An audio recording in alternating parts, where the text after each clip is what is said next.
It's the 2014 Kia Cee'd. Let's go take a look.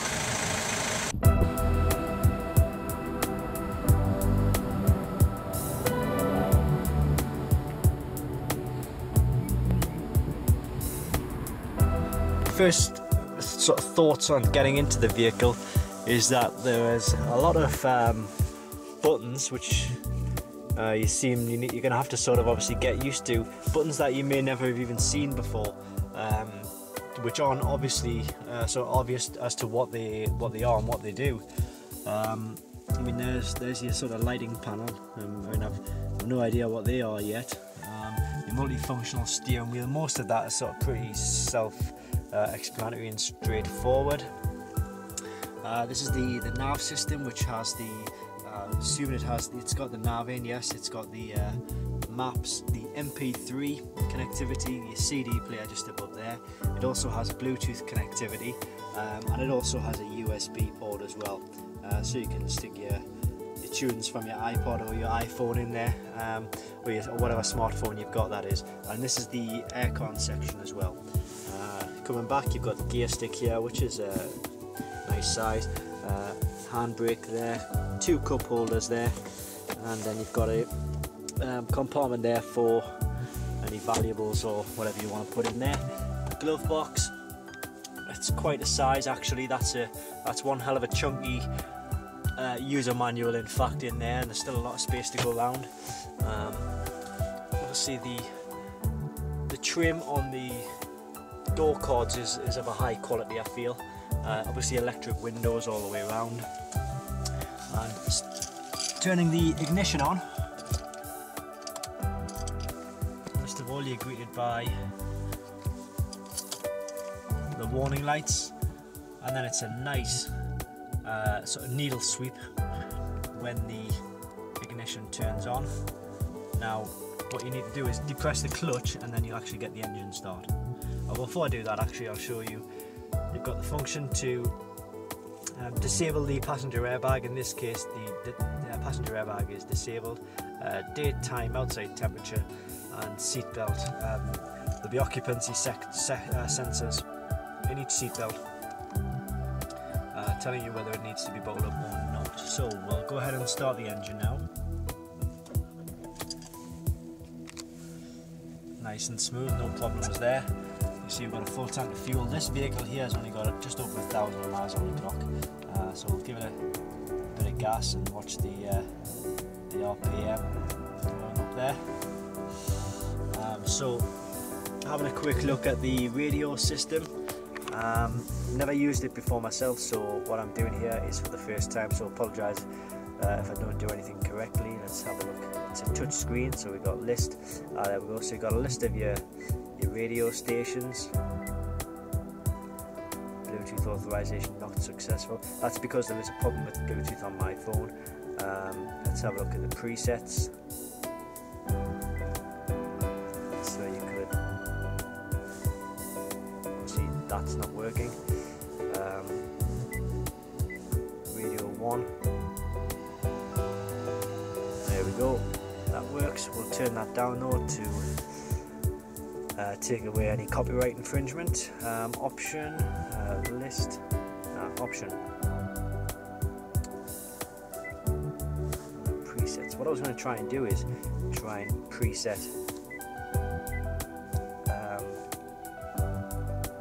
one of my own radio stations, but can't really figure out how to do that. I'm sure it will become apparent. It does seem very easy to toggle through the different sort of stations though. So that's the radio. Let's have a look at the nav. Drive safely, obey traffic rules, blah blah blah. Watching this screen while in motion can lead to a serious accident. Make selections only when stopped. Good advice, I'd say. Agree to that. Alright, so we're going to click on our point of interest, in city. So we're in Newcastle upon Tyne right now. Let's see, last 5 cities. There we go. So this car has been to Penrith, Carlisle, North Shields, and Newcastle upon Tyne. Let's see. We can just call up the last. so in Carlisle, let's see, we want to go to a, I don't know, what's good in Carlisle? A Kia service. There's a nearest Kia service, there we go. Border cars in Carlisle, so that's good. Handy. We want to go shopping in Carlisle. We want to go to a shopping centre. One too far there. Where do we go? Denton Home Trading Estate. Never heard of it, but there we go. It's giving us the full address information. The lanes, full address information, which is really handy. Map tells us exactly where we are now. Don't want you to see too much there. Don't want you turning up at my door. Not that you probably would. You've probably got better things to do with your time, like drink beer. Media. No device available. Well, that's good.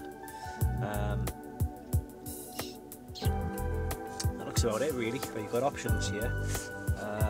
System, navigation, audio, display, brightness, things like that. System, clock, language, units, navigation, demo. Click on that. We'll not bother with that now. And then you've got obviously things like your indicators, your windscreen wipers, system volume from the multifunction steering wheel. This is the aircon system, which I've never tried yet.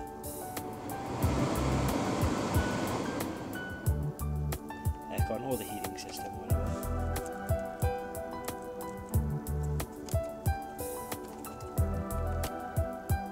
So that works. Good. P off. P off. P off. Not funny. Yeah. So overall, I mean, I'm sort of pretty impressed with the level of quality. It has a really good quality feel about the steering wheel. The door handles, when you open the door and then shut it, you get that. You feel like you're safe inside the vehicle. You can lock all the doors as well, or the windows, should I say. You've got electric mirrors. That's obviously to do with the lighting. And yeah, I am actually pretty impressed with the whole Kia Cee'd Mark II. Have a quick look in the back there. There's the seats.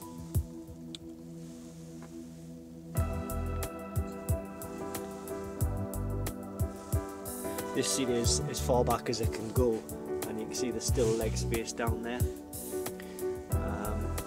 Obviously there's a lot of space there, that explains the small gap at the back there. But yeah, it's very impressive. I'm very impressed with the interior of the Kia Cee'd. It's a Mark II 2014. This is a brand new model. If you are getting one of these and it's a little bit older, maybe don't expect it to be in as good condition as this, because this is practically just out of the factory. Alright, so let's take it for a test drive.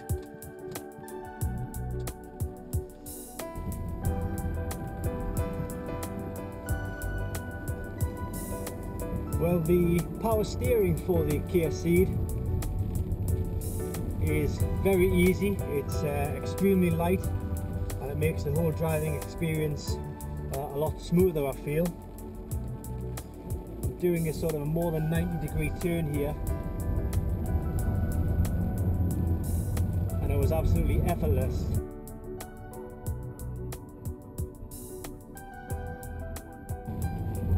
Going through the gears, it's flawless, very smooth, even on the manual vehicle that I'm in.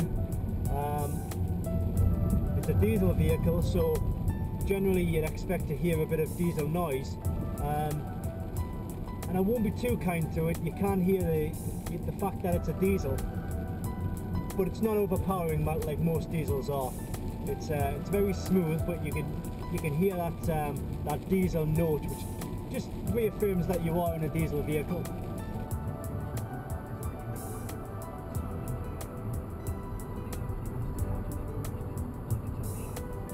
It's also a very smooth ride. I've been going over quite a few bumps and potholes in the road,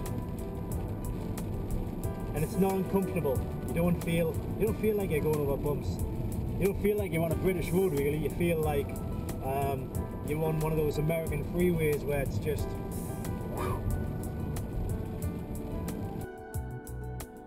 Alright, now let's have a look at the reversing camera.